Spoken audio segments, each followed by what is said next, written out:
You think vintage breakfasts required fancy ingredients and complicated techniques? Think again. Seniors living alone mastered simple morning meals that cost almost nothing, yet filled bellies with genuine warmth and comfort. Let's dig into 30 cheap vintage breakfasts no one makes anymore. Milk toast was the gentle morning companion that sustained countless seniors through quiet mornings alone.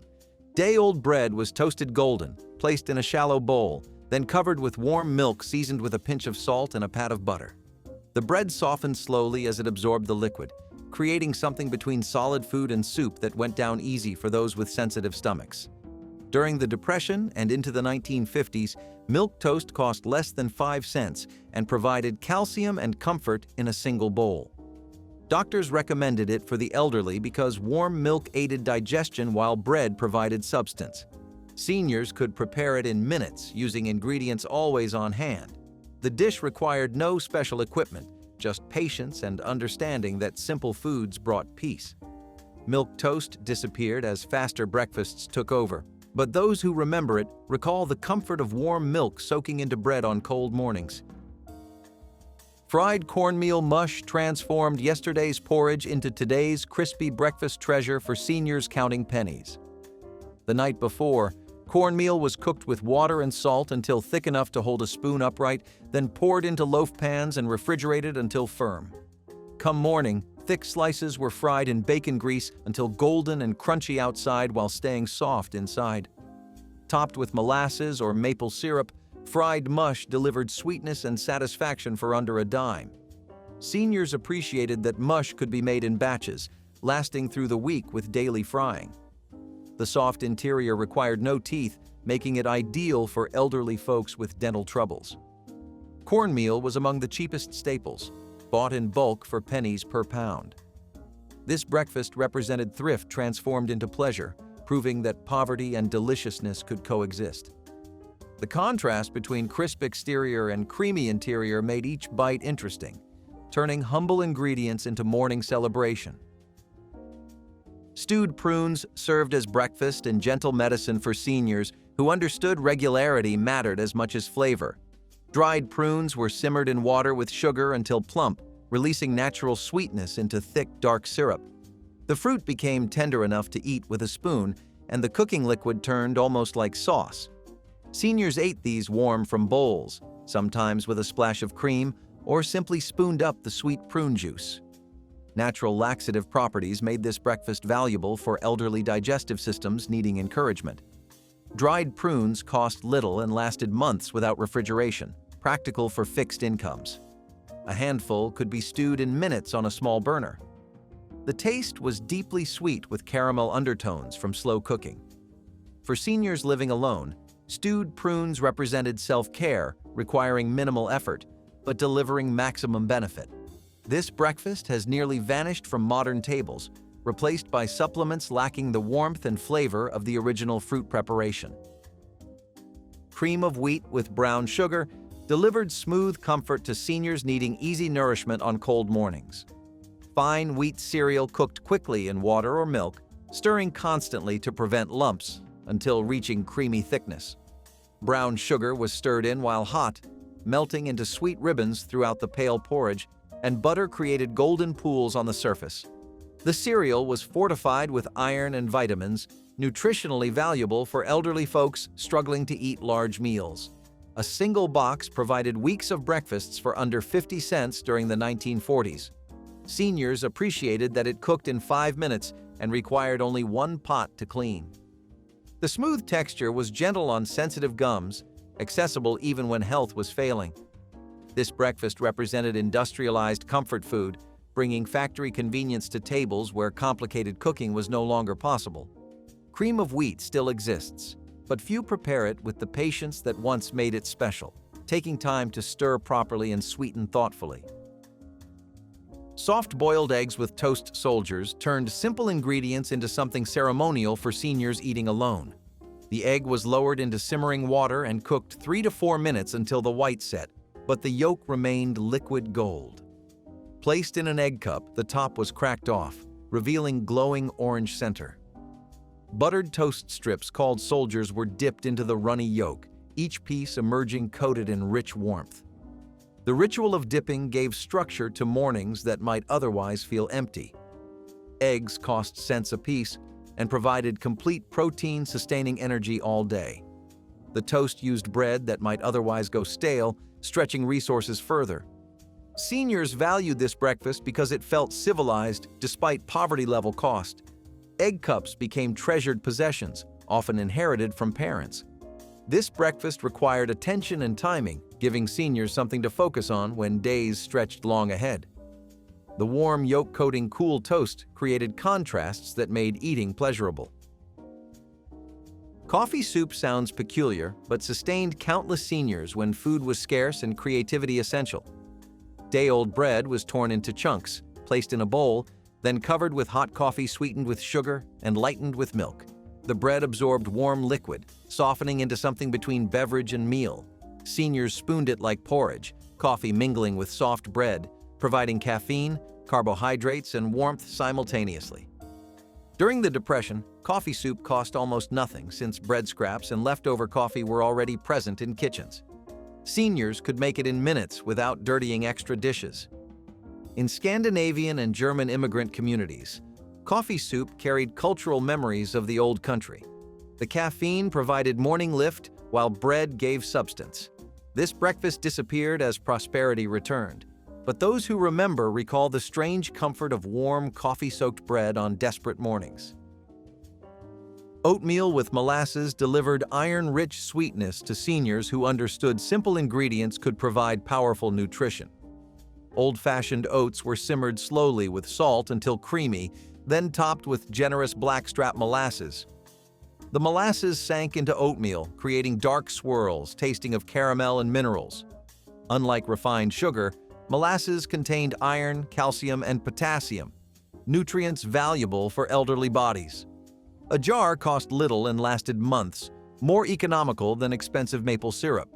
Seniors could prepare oatmeal on the smallest burner, cooking enough for days and reheating portions each morning. The combination stuck to ribs, providing sustained energy through morning activities. The slightly bitter edge of blackstrap balanced bland oatmeal, creating complexity from simplicity. For seniors on fixed incomes, this breakfast represented affordable self-care, warmth, and nourishment without requiring wealth. Oatmeal with molasses has largely disappeared as sugary instant varieties took over. Bread and warm milk represented the most elemental breakfast possible, requiring nothing but 2 ingredients and patience. Thick bread slices were broken into pieces, placed in a bowl, then covered with milk gently warmed until steam rose from its surface. The milk slowly softened bread, creating a meal half solid and half liquid. Some added sugar or cinnamon for sweetness, while others preferred it plain. This breakfast cost nearly nothing and could be prepared even when mobility was limited. Seniors with dentures found it easy to eat, the softened bread requiring almost no chewing. Warm milk soothed stomachs and promoted sleep for those who struggled with insomnia. During times when eggs were luxury items, bread and warm milk kept elderly folks fed without straining meager budgets. The dish carried memories of childhood sickbeds when mothers served the same simple combination. This breakfast has essentially vanished from American tables, too humble even for nostalgia, yet it once sustained millions through difficult times. Johnny cakes brought colonial simplicity to seniors who valued tradition and economy equally. These flat cornmeal cakes were made from stone-ground cornmeal, salt, and boiling water mixed into thick batter. Spoonfuls dropped onto a hot greased griddle and cooked until golden on both sides, creating cakes crispy at edges and tender in the center. Topped with butter and syrup, Johnny cakes provided sustenance for pennies. The recipe required no eggs or milk, making it accessible when pantries were bare. Seniors could prepare them on a single burner without waste. Cornmeal provided fiber and energy while cooking fat added calories. In New England and the South, Johnny cakes carried centuries of history, connecting elderly cooks to ancestors who prepared the same cakes. The texture was heartier than wheat pancakes, more substantial and filling. Johnny cakes represented American ingenuity, making something satisfying from humble grain. Few seniors today know the pleasure of hot Johnny cakes on cold mornings. Creamed eggs on toast elevated humble eggs into something almost luxurious for seniors eating alone. Hard-boiled eggs were chopped, then folded into white sauce made from butter, flour, and milk seasoned with salt and pepper. This creamy mixture was spooned over toast, sauce soaking in while egg pieces provided substance. The dish offered complete protein along with calcium and carbohydrates. During rationing years, creamed eggs stretched few eggs into full meals without expensive meat. Seniors appreciated that hard-boiled eggs could be prepared ahead and stored for quick morning meals. The sauce could be seasoned with paprika or chives for variety. Making it required basic cooking skills, giving seniors accomplishment and independence. The combination of crispy toast softened by cream sauce created textural interest. Creamed eggs was considered proper breakfast food, appropriate for company. This dish has nearly vanished, replaced by faster options lacking warm cream sauce comfort. Rice porridge with butter transformed leftover rice into creamy morning comfort for seniors stretching every grain. Cold rice was simmered with milk and salt until grains broke down and the mixture turned thick and smooth. A generous pat of butter was stirred in, melting into golden ribbons throughout the pale porridge. Some added sugar, while others preferred simple buttery richness. This breakfast cost almost nothing since it used rice that might otherwise be discarded. The soft texture required no chewing, ideal for elderly folks with dental problems. Rice porridge could be prepared in minutes on the smallest burner, perfect for seniors with limited mobility. The warmth spread through the body, providing comfort on cold mornings. In Asian and European immigrant communities, rice porridge carried cultural memories connecting elderly cooks to distant homelands. This breakfast has largely disappeared as instant oatmeal took over, but those who remember it recall how butter transformed plain rice into something satisfying. Poached egg on toast delivered elegant protein without requiring butter or oil for cooking, stretching resources for seniors watching pennies. Water was brought to gentle simmer, an egg slipped carefully into swirling liquid and cooked until the white set firm around still runny yolk. The egg was lifted with a slotted spoon and placed atop buttered toast. Breaking the yolk released golden richness soaking into bread below. This breakfast required skill and attention, giving seniors something to master and take pride in. The technique used no cooking fat, making it healthier and cheaper than fried eggs. A single egg on toast provided complete protein and sustained energy. Seniors valued the civilized presentation, feeling that even simple breakfast deserved care. The combination of crispy toast, silky white, and liquid yolk created textures making each bite interesting. Poached eggs appeared in diners and home kitchens alike, proof that elegance required no wealth, only patience. Stewed apples with cinnamon turned bruised fruit into fragrant breakfast treasure for seniors who wasted nothing. Apples past their prime were peeled, cored, sliced, then simmered with water, sugar, and cinnamon until soft and saucy. The house filled with sweet, spiced aroma as fruit cooked down into something between applesauce and pie filling. Served warm in bowls, sometimes with cream, stewed apples provided vitamins and fiber in easily digestible form. The dish cost almost nothing when apples came from backyard trees or were bought cheap at season's end. Seniors could prepare batches lasting several days, reheating portions each morning. The soft texture was gentle on sensitive stomachs and required no teeth. Cinnamon added warmth spreading through the body with each spoonful. This breakfast connected elderly cooks to childhood memories of mothers stewing autumn harvests. Stewed apples have nearly disappeared, replaced by processed alternatives lacking the simple pleasure of warm spiced fruit. Toast with bacon drippings provided rich flavor and precious fat for seniors who saved every scrap of fat. After cooking bacon, rendered fat was poured into a jar kept near the stove, building over weeks into cooking gold. A spoonful spread on warm toast melted into the bread, creating something between butter and meat. The taste was smoky, salty, and deeply satisfying in ways plain butter couldn't match.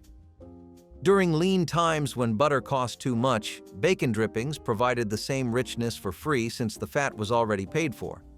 Seniors could stretch small amounts of bacon into weeks of flavored toast. The fat provided essential calories, keeping elderly bodies warm through cold mornings. This practice seemed wasteful to younger generations who discarded drippings, but seniors understood survival meant using everything. Toast with bacon drippings has vanished from American tables. Considered unhealthy by modern standards, yet it once sustained millions who knew fat meant survival. Cornmeal porridge delivered Southern comfort to seniors who grew up with corn as the staff of life. Coarse cornmeal was stirred slowly into boiling salted water and cooked until thick, requiring attention to prevent lumps. The finished porridge was pale yellow and slightly gritty, served hot with butter, milk, or syrup. Unlike smooth cream of wheat, cornmeal porridge had texture reminding eaters they consumed real food. The dish cost mere pennies since cornmeal was among the cheapest grains. Seniors could prepare it on the smallest burner using one pot, making cleanup easy.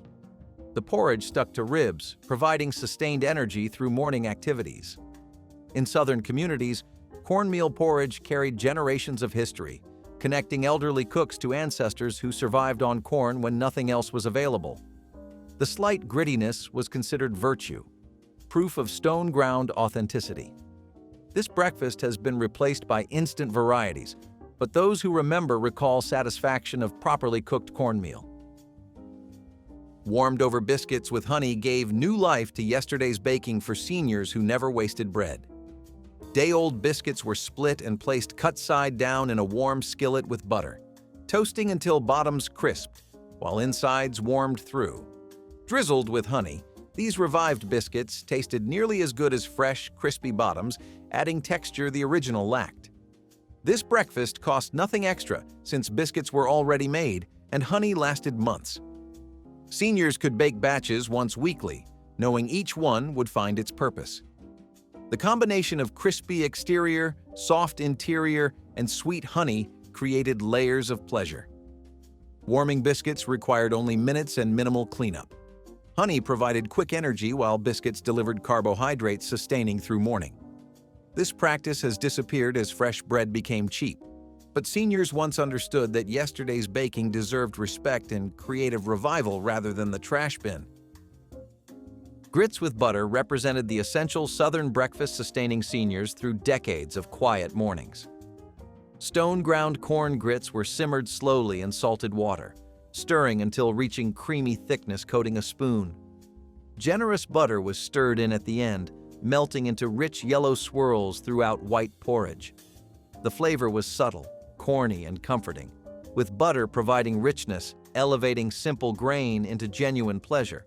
Grits cost almost nothing and could be prepared in minutes on the smallest burner. The smooth texture was gentle on elderly stomachs and required no teeth to enjoy.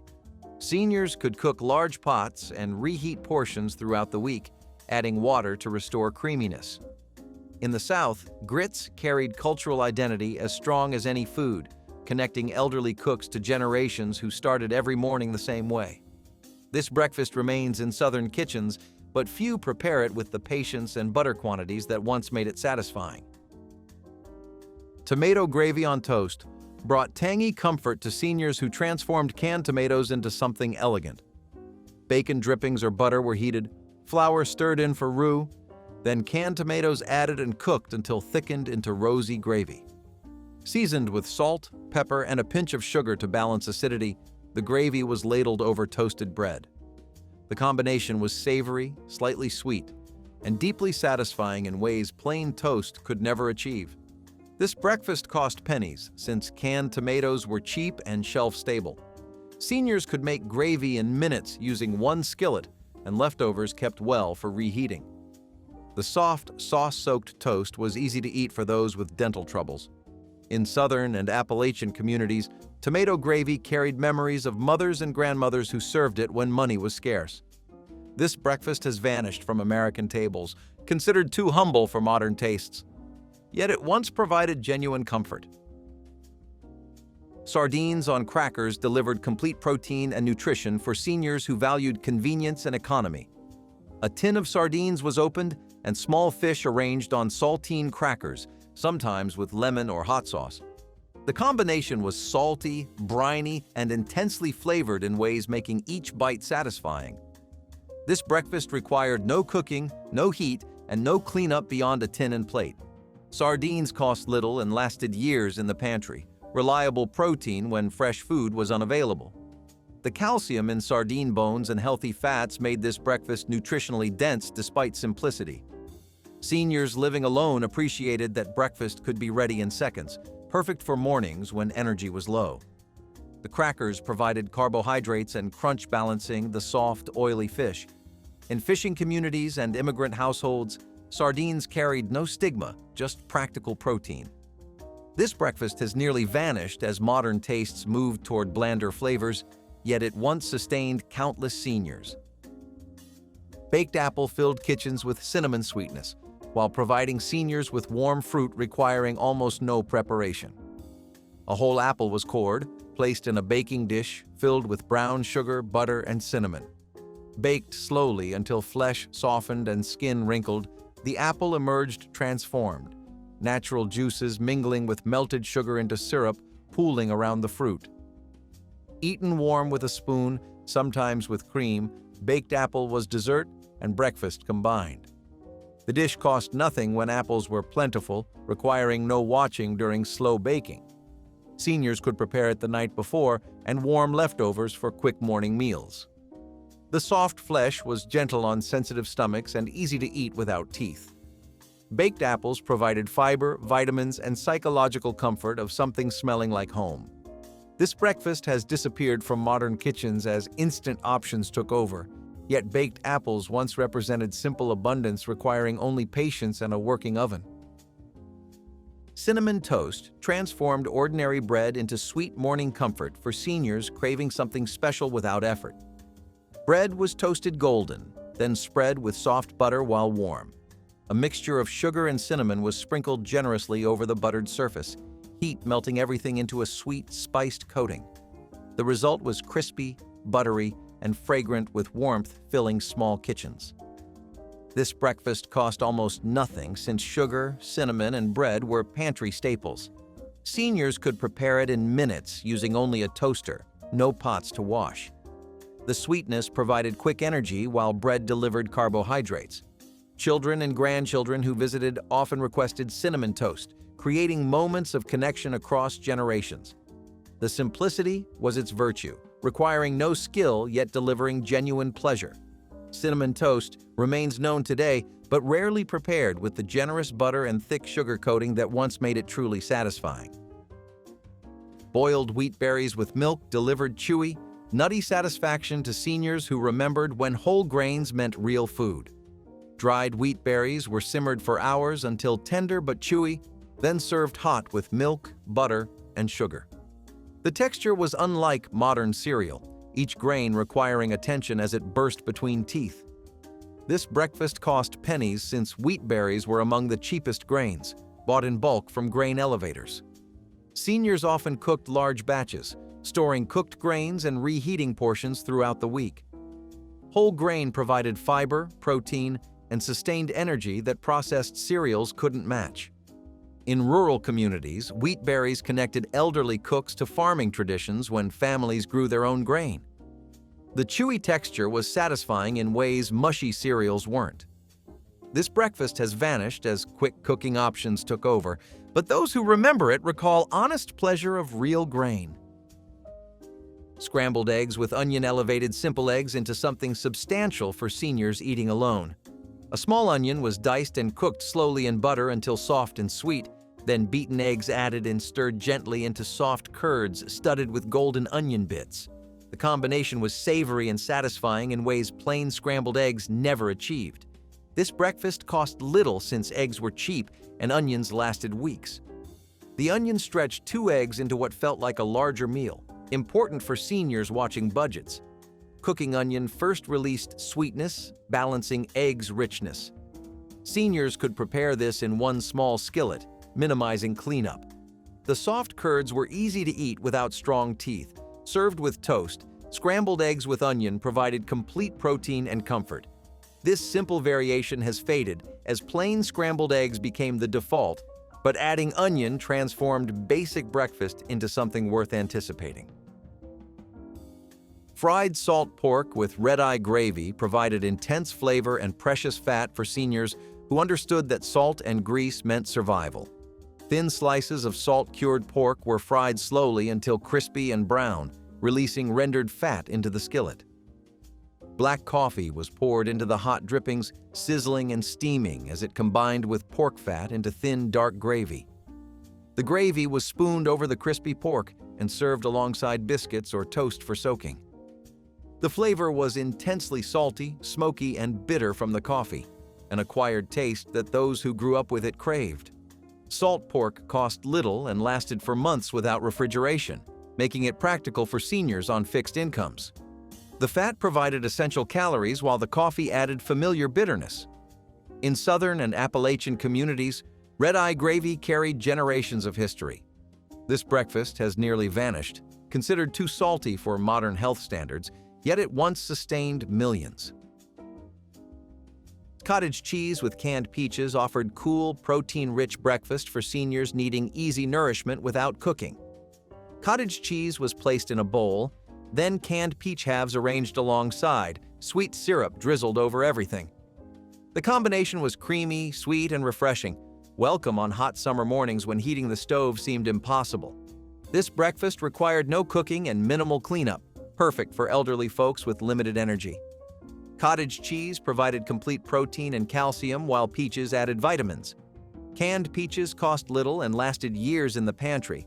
Reliable fruit when fresh produce was expensive. The soft textures were gentle on sensitive stomachs and easy to eat without teeth. Seniors could eat this at any hour, no preparation required. This combination has faded as yogurt took over, but cottage cheese with canned fruit once represented practical nutrition that tasted like summer. Leftover pie for breakfast represented quiet rebellion of seniors who decided rules about proper morning food no longer applied. Apple pie, berry pie, or whatever remained from Sunday dinner was eaten cold from the pan with coffee, flaky crust, and sweet filling, providing comfort cereal never could.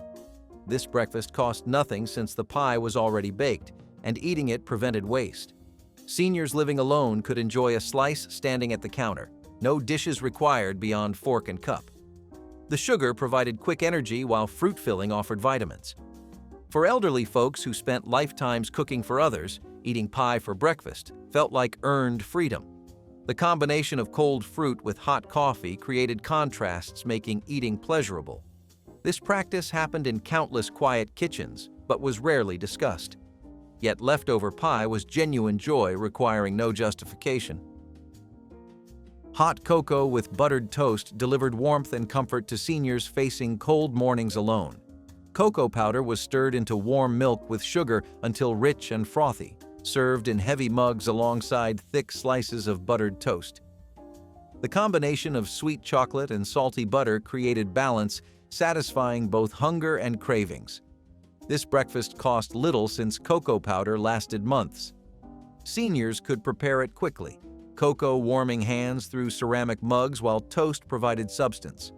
Chocolate offered gentle caffeine without coffee's bitterness. Dunking toast into hot cocoa was permitted, bread absorbing warmth in ways that felt indulgent.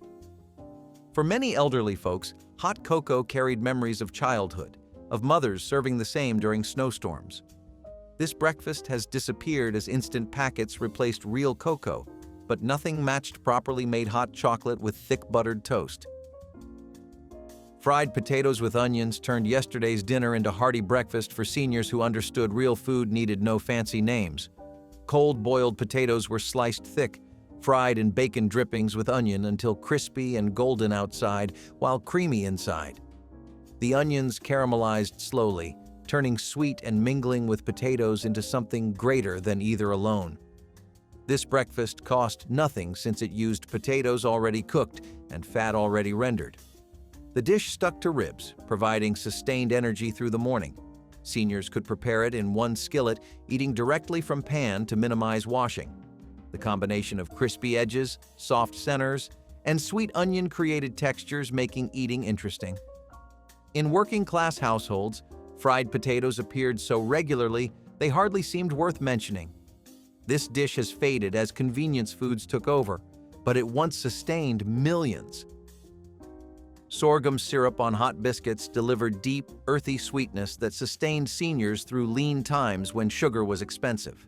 Hot biscuits, fresh from the oven or warmed in a skillet, were split open and drizzled generously with thick amber sorghum. The syrup soaked into soft bread, its complex flavor combining notes of molasses, honey, and something almost mineral. This breakfast cost pennies since sorghum was cheaper than maple syrup and biscuits required only flour, lard, and buttermilk.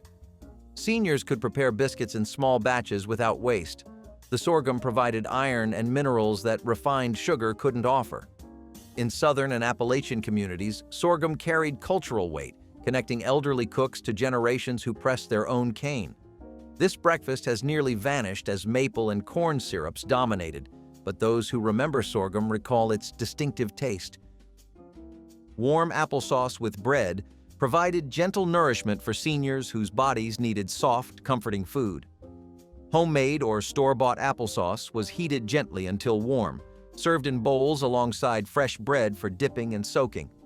The combination was simple, sweet, and easy to eat for those with dental troubles or sensitive stomachs. This breakfast cost almost nothing since applesauce was cheap and bread always present. Warming released apple fragrance, making the kitchen welcoming on cold mornings. The bread absorbed warm fruit, softening into something that went down easily. Seniors could prepare this in minutes, gentle warmth spreading through aging bodies. For many elderly folks, warm applesauce carried memories of childhood sickbeds when mothers served the same simple combination. This breakfast has vanished as cold cereal took over, too humble for modern tastes, yet once providing comfort to those who needed gentleness. Let's talk Cracklin cornbread. This is the cornbread that absolutely doesn't mess around. Like, this is the supersonic of cornbread. This is that rugged, crispy-edged cousin of your typical cornbread muffin, and it brings with it all the rustic charm that cornbread is always known for. Cracklin cornbread has always come from the innovative kitchens of the working class, and this is especially true in the South, where using anything less than all of the hog was considered culinary blasphemy. Wasting fat? You may as well hang up your butcher knife. It was about no waste, and Cracklins were a prime example of why that mentality worked. These were gold, and stirring them into cornbread only made them shine brighter. It made the bread a lot more filling and gave it extra protein, and you needed that because if you were coming back from a day of shoveling mud, then you definitely needed something for those muscles. It was a proper lunch though, and it was even better with some fresh greens on the side. Cracklin cornbread is something that pretty much has faded into the background nowadays, but it was the perfect kind of thing for when you had nothing but a skillet, an empty stomach, and a lot of grit and determination to make something worth eating. It's a 10 out of 10 for a lot of Southerners, and nothing's really changing that. Cinnamon toast with broiler crisp was one of those forgotten 10-minute breakfasts that once felt fancy, even though it came straight from the bread box. You would take a slice of white bread, butter it generously, sprinkle it with sugar and cinnamon, and slide it under the broiler until the top bubbled and crisped. That was it. No pancake mix, no waffle irons, just the broiler and a little patience. Kids loved it because it felt like dessert. Parents loved it because it was fast, and everyone loved it because it used pantry staples. During the Great Depression and even into the 70s, families relied on simple breakfasts like this to stretch groceries without giving up flavor. The sugar caramelized on top, the bread toasted just enough, and suddenly plain breakfast felt like a treat. You could find versions of it in old community cookbooks, school recipe cards, even homemaker magazines. Somewhere along the way, it disappeared under the weight of frozen waffles and cereal boxes. Remember Quisp cereal? Launched by Quaker Oats in 1965, this cereal brought a whole new level of fun to the breakfast table with its alien mascot and saucer-shaped pieces. It quickly won over children with its sugary flavor and captivating animated commercials that made breakfast fun. The cereal's unique branding and playful design were key differentiators in a crowded market. Despite its initial success, the shift towards healthier breakfast options posed challenges for Quisp, leading to its eventual status as a nostalgic item brought back periodically to appeal to adults who had grown up with it. This strategic shift in marketing to tap into nostalgia combined with occasional updates to its formula, allowed Quisp to maintain interest among former fans while navigating the complexities of modern cereal markets. McDonald's is also something you usually associate with burgers, fries, and a pretty good shake just like Wendy's, but they would also try to rebrand a little with their McSkillet burrito. Originally something they launched in the November of 2007, it was a masterpiece that captivated people immediately and became one of the biggest parts of their sales, giving their breakfast menu just as much success, if not more, than anybody else's. When you think about a McSkillet, you should imagine one of those monster burritos from Chipotle. This was just as famous as those which were pretty much the king of the burrito game, but people would often begin alternating between the McSkillet or outright switching to it. We mean it really went well with some steak and roja sauce as add-ons. It is just that the McSkillet was not particularly a new concept, so when the initial hype died down, it got discontinued in 2013. Even now, there are still many online petitions to bring it back, so who knows? You ever have leftovers but you don't want to make what you had last night? If your leftovers happen to be potatoes, mashed or otherwise, then potato cakes are your hero for today's Saturday dinner. Potato cakes are the ultimate leftover glow-up, and they're a fine example of how putting a little bit of faith, time, and creativity into what you think is nothing that special can actually result in a killer dish. Potato cakes are made from mashed potatoes that have been mixed with a generous bit of flour, egg, and then shaped into patties until they're golden brown. Just think of them like hash browns, or at least like a distant but more nostalgic and comfier cousin of hash browns. The flavor is what you would expect, but it's honestly more buttery than you would think too. You're really going to have the time of your life if your original mashed potatoes that are left over were made with cream or garlic mixed in, but even if they weren't, that's always a step you can add later. Potato cakes were the gift of several immigrant communities that were putting down roots during the 1800s and 1900s. This is a dish that's been shared among Irish, German, and Polish families, so everybody has their own take on it, and I know boxed mashed potatoes and freezer meals are what everyone goes for today. But this still beats all of that. Apple ring pancakes were straight out of those old Betty Crocker cookbooks and Sunday church potlucks that every neighborhood seemed to have. You would slice an apple into thick rings, dip them in pancake batter, and fry them up on the griddle. The result was a warm, fluffy pancake wrapped around sweet fruit, all ready in under 10 minutes. Kids loved them because it felt like dessert for breakfast, and parents loved them because they used what was already in the fridge. Apples were easy to keep on hand, batter came together fast, and the whole thing cost next to nothing. Some folks dusted them with powdered sugar, others kept it plain, but either way, it was a breakfast that disappeared fast. These showed up everywhere, from rural farmhouses to suburban kitchens, quietly filling plates long before frozen waffles and toaster pastries took over. It is one of those breakfasts you do not hear about anymore. But back then, it was a reliable way to start the day. Blast off with Tang. Launched by General Foods in 1959, this vibrant drink rocketed into popularity by becoming the beverage of choice for astronauts during the 1960s space race. This stellar connection provided Tang with an unbeatable marketing boost, aligning it with innovation and adventure. With a lineup of flavors like orange, grape, and tropical punch, orange soared as the fan favorite, beloved for its vivid color and zesty taste. Tang's ads frequently featured space missions, solidifying its image as the futuristic drink of choice. Originally designed as a vitamin-enriched drink for convenience, Tang later shifted its marketing towards health-focused themes to keep up with changing consumer preferences about natural ingredients and sugar content. Sonic kind of stood out from the rest of the crowd with their take on a burrito-based breakfast. Their breakfast burrito had plenty of sausage, tots, cheese, and some bacon to top it off. It was pretty beloved, even though Sonic did not have the same pull as some of the biggest names in the fast food industry. Now, do not get us wrong, they were popular and a good local breakfast option, but their popularity was not as widespread as, let's say, McDonald's.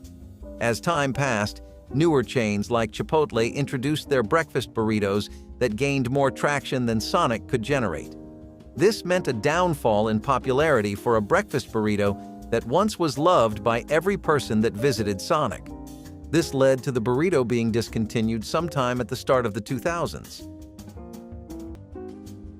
Honestly, the fact that nobody is talking about how good molasses toast is these days is certifiably criminal behavior. I just want you to picture hot toast, and I mean real, genuine bread, not packaged, factory-made fluff, but actual freshly baked bread with deep, dark molasses. Not the generic stuff you find in marts and stores nowadays, but actual molasses. Blackstrap, bitter, smoky, sweet, and punchy. This is something brown sugar wishes it could be. Molasses toast is something that was definitely the moment back when it was popular, and those were times when you would consider sugar a luxury. Most folks tried to get it on everything they possibly could, whether that was biscuits, cornbread, hot milk, pies, or toast. The first person to put that stuff on toast hit a gold mine, and everybody copied the blueprint afterwards. The toast was absolutely the move, and butter melting with the molasses created this perfect harmony of sweetness. The bread was the perfect stage for that. And if you had it today, you'd feel like you're going back through time to a farmhouse kitchen in the 40s. You can eat this toast as it is or mix it up with some honey and nuts if you really feel like bringing out your inner chef. Some people also double down on the sugar rush by adding cinnamon and vanilla extract. Peanut butter and banana on toast was not just a breakfast. It was a survival trick hidden in government pamphlets and school lunch guides from decades past. You toasted a slice of bread, slathered on peanut butter, and sliced up a banana right on top. It sounds basic now, but during hard times this was protein, potassium, and energy in one affordable package.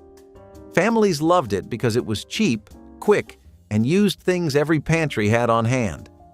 The United States Department of Agriculture even recommended it for busy families when money was tight but mornings were busier. Sometimes folks sprinkled sugar or honey over it. Other times they kept it plain. Either way, it filled your belly fast and kept you going. It never made the glossy magazine spreads, but it was reliable, frugal, and good enough to get a generation out the door. These days, breakfasts come frozen or boxed, but back then, a piece of toast and a banana could carry you through the morning. Introduced in 1963, Sunny Delight positioned itself as a healthier alternative to sodas by offering a vitamin-enriched, citrus-flavored beverage that quickly captured the market's attention. Its bright color and sweet taste made it a hit among children, while its marketing campaigns emphasized a fun and active lifestyle, integrating Sunny D into scenes of youthful energy and outdoor activities. Despite its success, the brand encountered criticism for its high sugar content and low percentage of real juice, prompting several reformulations to increase authenticity and align with healthier consumer preferences. These changes allowed Sunny D to update its image and product offerings to better meet the expectations of modern consumers looking for healthier drink options. We have talked a lot about wraps, but what about the great stuff that goes with them? Chick-fil-A filled in the side item role pretty well with its spicy chicken biscuit, which today you can get for $2.25. But back then, during their golden days, both quality and popularity, you could get them for half a dollar. Spicy chicken biscuits were also great as a combo meal with a drink and a side of your picking, and that was something people definitely reacted positively to.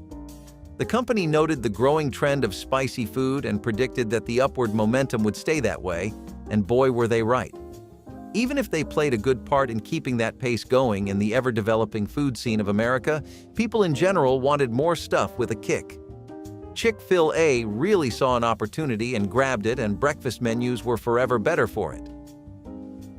Milk toast is also pretty much exactly what you think it is. Back in the old days, it was so much more common for people to take an intentionally frugal approach to how they spent their food, and especially the kind of hacks, snacks, and dishes they would come up with. All of these ideas were centered around being able to make the most using the least amount of time, energy, and ingredients possible. Milk toast is one of the best examples of that, because imagine if you tried to make the most out of some milk or some bread before it was about to hit those pearly gates and become fully expired. Yeah? You can't really figure out what to do, because while you'd normally just eat them on their own separately, this time that doesn't work. You just go ahead and get milk toast ready. The best part is that it works in 3 different ways. You get a nice healthy meal that's a pretty good breakfast or an interlude meal before your next big meal. You get to save money because you're not letting anything go to waste, nor are you buying something new because these ingredients are probably on their last legs, and you get a pretty lovely dessert out of it too. What's not to like, really? It's kind of insane how convenient milk toast can really be. Molasses milk with soda crackers. Sounds strange now, but for rural families and Depression-era kitchens, it was a fast, practical breakfast when the fridge was nearly bare. You would warm up some milk, stir in molasses for sweetness, and crumble soda crackers right on top. That was it. It was not fancy, but it filled you up, gave you a little energy, and made use of things that lasted forever in the pantry. Molasses was cheaper than sugar and packed with nutrients. Soda crackers were everywhere, and milk, fresh or canned, was always a breakfast staple. Old farm cookbooks, church recipe cards, and rural homemaker guides all had versions of this tucked inside, passed around by folks who knew how to stretch the simplest ingredients. It was humble, filling, and comforting in its own odd way. These days, it is almost unheard of, replaced by granola bars and cereal bowls. But back then, this quiet little breakfast got people through hard mornings with nothing but warm milk and a little ingenuity. Introduced in 1964 by Carnation, this wasn't just your average breakfast, it was breakfast on the go.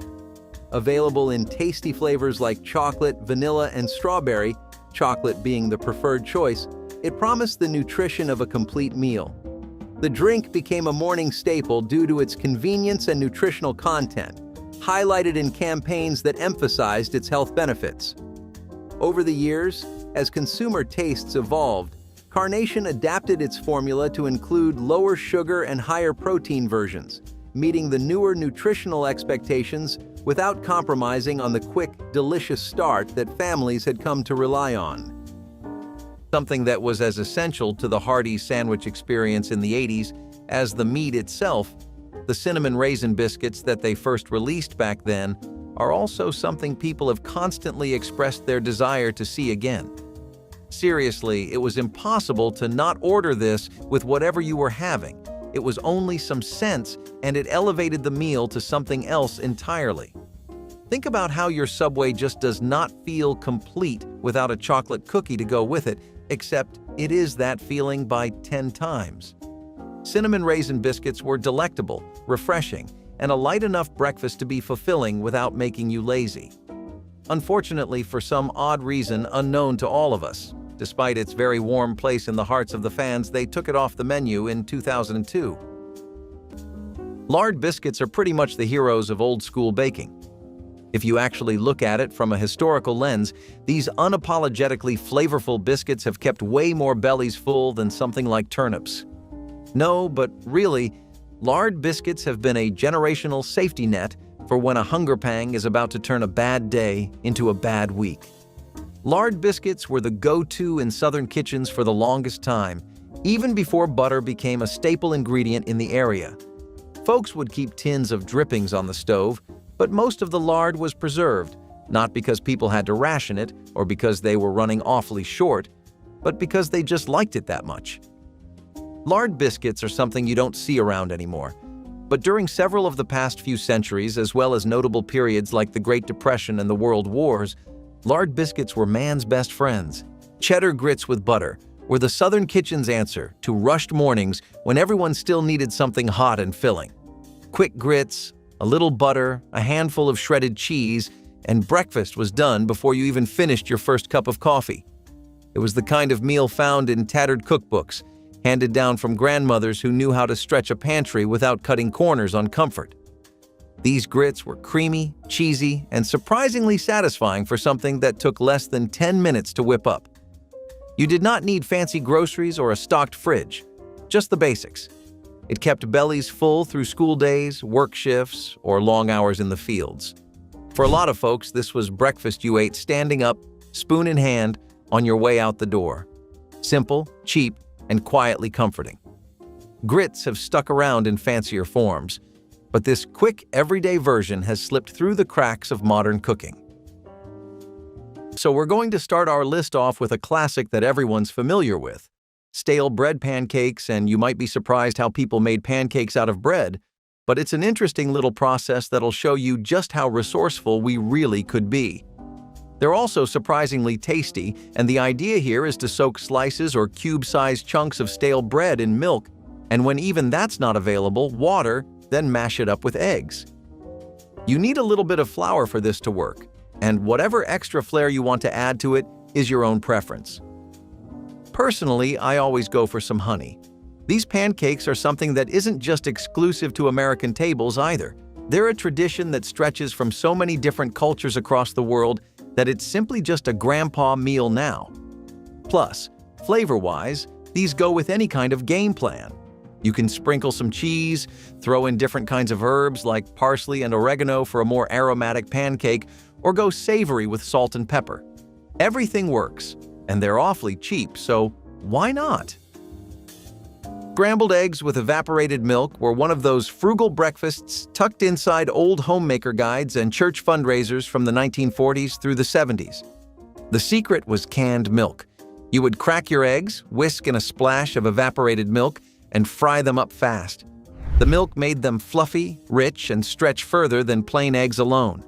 This mattered more than people today might think. During wartime and lean grocery weeks, a can of evaporated milk was gold. It lasted longer than fresh milk, cost less, and made ordinary eggs feel like a treat.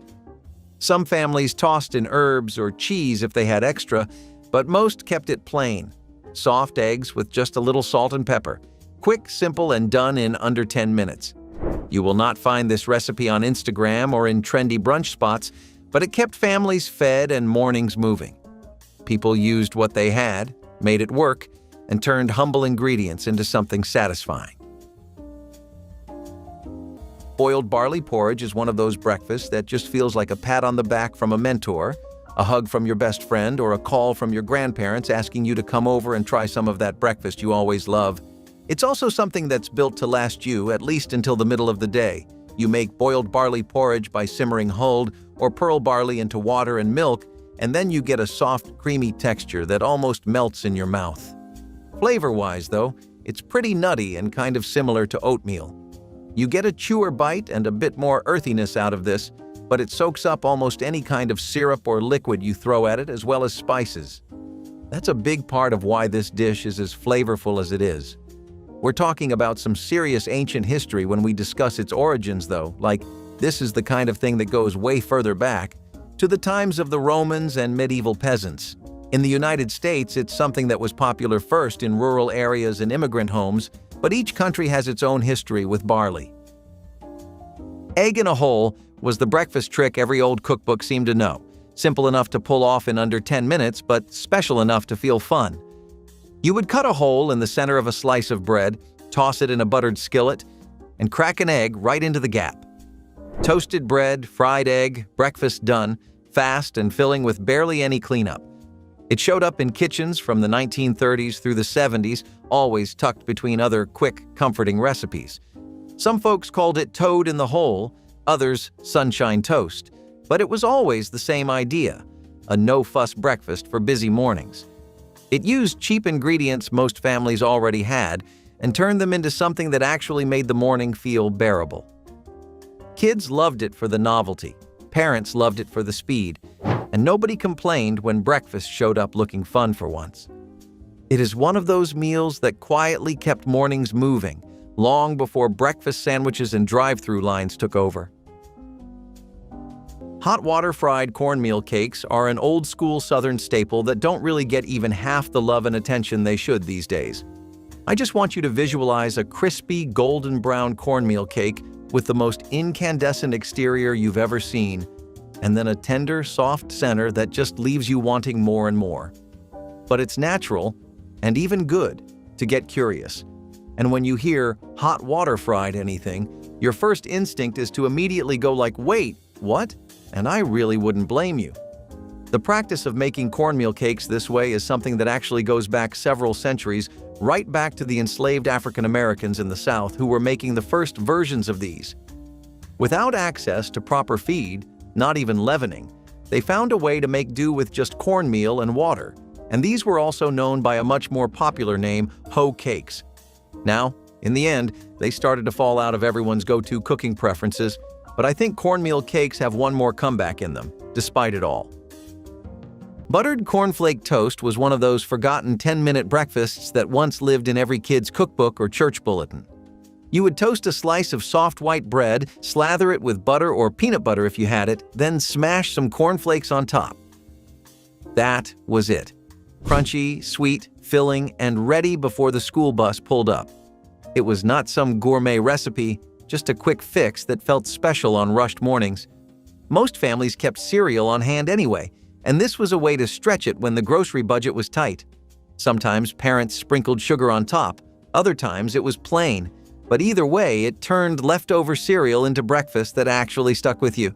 You could even swap peanut butter for jam or just plain butter, depending on what was left in the fridge. These kinds of quick breakfasts were everywhere in old cookbooks. Simple, made from pantry staples, and good enough to get everyone out the door without complaints. Vinegar pie for breakfast is something that really just doesn't even sound like a real meal. It honestly sounds like some kind of prank, but no. This is a very real dish, and it actually works in more ways than one. For starters, this doesn't really taste the way you think it would. I know you're imagining some really bitter, acidic notes from the vinegar, but the initial flavor beats are sweet tart, and they give off a very custardy vibe. It's a bit like a lemon chess pie, but just made with your typical pantry staples instead this time. The vinegar is the star of the show, as it should be, and it cuts through almost every other flavor present in the pie, but not to the point where you would think all you can taste here is just vinegar.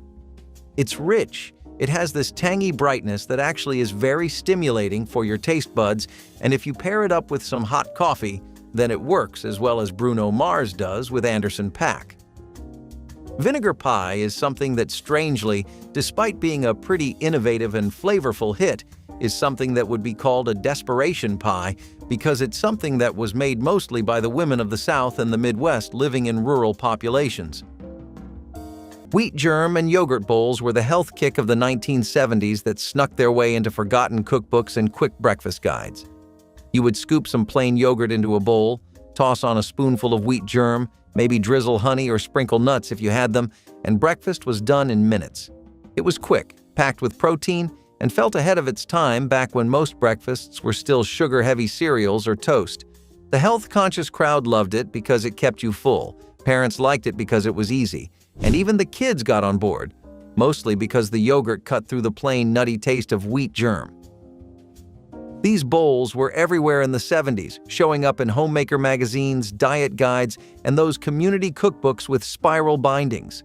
But like a lot of forgotten breakfasts, they slipped away when trends shifted. Now it is all smoothie bowls and protein shakes. Johnny cakes with sorghum syrup are just straight-up comfort food from a time when breakfast was this familial thing everybody looked forward to, and when breakfast was entirely made from scratch. Johnny cakes are these rustic little cornmeal pancakes that are actually very no-nonsense. None of the fluff, flair, and aesthetic charm you would normally associate with pancakes. Do you know that super cozy vibe they give off? Just not there this time. Johnny cakes are coarse, they're not the eBay when it comes to presentation, and they actually have this very deep, toasty corn flavor that pairs almost a little too well with the smokiness and richness of sorghum syrup. You can either use this in a dipping cup or drizzle it on top, but let's be real, the dipping cup is sacred.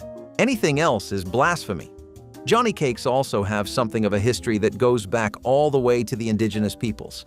They were the first ones to teach colonists how you handle cornmeal and how you should cook with it, and they were made to mirror the effects of other popular survivalist Native American food, such as pemmican. Its main function was lasting on long journeys and providing you with a boost of energy to carry on with your travels. Cottage cheese on toast with pineapple rings was the kind of retro breakfast you would find tucked inside those glossy 1970s women's magazines, always advertised as light, quick, and just fancy enough to feel like you tried. You would toast a slice of bread, scoop on some cottage cheese, and crown the whole thing with a pineapple ring straight from the can. It sounds odd now, but back then it was practical, filling, and passed off as health food. Sweet, salty, creamy, and done in under 10 minutes, perfect for busy mornings or when groceries were running low. Housewives loved it for its simplicity, and teenagers liked it for being something different than plain old toast.